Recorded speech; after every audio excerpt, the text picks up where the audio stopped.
आपके विवाह में हो रही देरी का कारण, आपके वैवाहिक जीवन में चल रही प्रॉब्लम्स का कारण कहीं मंगल दोष तो नहीं है? क्या आपकी कुंडली मांगलिक है या फिर नॉन मांगलिक? आज के इस वीडियो में हम ये जानेंगे और आपको भी जानना सिखा देंगे कि आपकी कुंडली मांगलिक है या नहीं, यानी आप मांगलिक हो या नहीं। और यदि मांगलिक हो तो मांगलिक दोष के निवारण क्या है, आगे बढ़ते हैं। लेकिन आगे बढ़ने से पहले यदि आप मेरे YouTube चैनल पर नए हो तो चैनल को लाइक और सब्सक्राइब जरूर कर ले और बेल आइकन के बटन को ऑन करना तो बिल्कुल भी ना भूले। प्रिय मित्रों, आपने कई बार ये सुना होगा कि ये कुंडली तो मांगलिक है, लेकिन क्या वास्तव में मांगलिक दोष होना कोई बहुत बुरी बात है? या मांगलिक दोष ये दिखाता है कि आपको अपने जीवन में कष्ट भोगना पड़ेगा?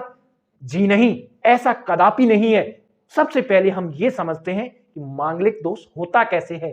आप अपनी कुंडली देखकर ये कैसे पहचान सकते हैं कि आप मांगलिक हो या नहीं? आप अपनी जन्म पत्री खोल लीजिए। यदि आपके पास आपकी जन्म कुंडली नहीं है तो गूगल पे जाइए, फ्री कुंडली सॉफ्टवेयर लिखिए, वहां पर कुंडली बनाने के बहुत सारे फ्री के सॉफ्टवेयर निकलकर सामने आ जाएंगे। आप वहां पर अपनी डिटेल उनमें फिलअप कीजिए और आपके सामने आपकी कुंडली बनकर तैयार होकर आ जाएगी। अब आप अपनी लग्न कुंडली को देखिए जिसमें लिख रखा होगा जन्म लग्न कुंडली। ये जो आप स्क्रीन पे देख रहे हो कुछ ऐसी दिखाई देती होगी।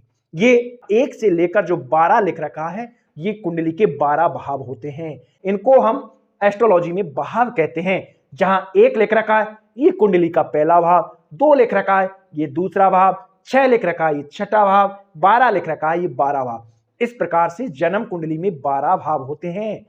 अब आपको यह देखना है कि आप मांगलिक हो नहीं, तो इसके लिए आपको अपनी मंगल को देखना होगा। आप ये देखिए कि आपकी जन्म कुंडली में मंगल देव कहां बैठे हुए हैं। मंगल देव को मैं से दर्शाया गया होगा या फिर इंग्लिश में लिख रखा है तो MA लिख रखा होगा। और आप इसको देखिए बैठे कहां हुए हैं। यदि आपकी जन्म कुंडली में मंगल पहले भाव में बैठ गए, आप देखिए यहां पर यदि मैं लिख रखा है पहले भाव में, चौथे भाव में यदि लिख रखा है, 7वें भाव में यदि लिख रखा है, 8वें भाव में यदि लिख रखा है और 12वें भाव में यदि मंगल लिख रखा है, यानी पहले, चौथे, 7वें, 8वें और 12वें भाव में यदि आपकी जन्म कुंडली में मंगल देव बैठे हुए हैं तो आप मांगलिक है। और यदि इन भावों को छोड़कर अन्य कहीं भी जगह मंगल देव बैठे हुए हैं तो आप मांगलिक नहीं है। दुनिया में 43% से ज्यादा लोग मांगलिक होते हैं। मांगलिक जातक की शादी मांगलिक जातक से ही की जाती है। यदि लड़का मांगलिक है तो उसके लिए मांगलिक लड़की से शादी करना ही उचित रहेगा।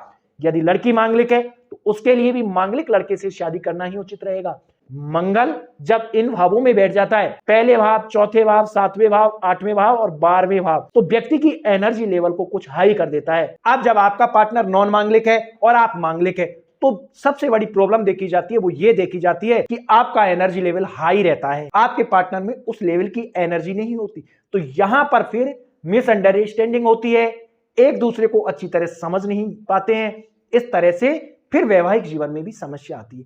कभी कभी जब मंगल सप्तम भाव में बैठ जाए तो ये विवाह में भी देरी का कारण बन जाते हैं। यदि आप मांगलिक हो और मांगलिक दोष का निवारण करवाना चाहते हो तो कहीं भी उज्जैन चले जाइए, महाकाल के मंगलनाथ मंदिर में, आप त्र्यंबकेश्वर चले जाइए, प्रयागराज में भी मंगल देव की पूजा होती है। बहुत सारी जगह मंगल देव की पूजा होती है, मंगल दोष का निवारण किया जाता है। और विवाह के पहले भी घट विवाह, बट विवाह, इस प्रकार के विवाह करके भी मंगल दोष का निवारण किया जाता है। मंगल दोष होना कोई बहुत बुरी बात नहीं है, लेकिन हाँ कभी कभी इस शादी में देरी का कारण जरूर बन जाते हैं।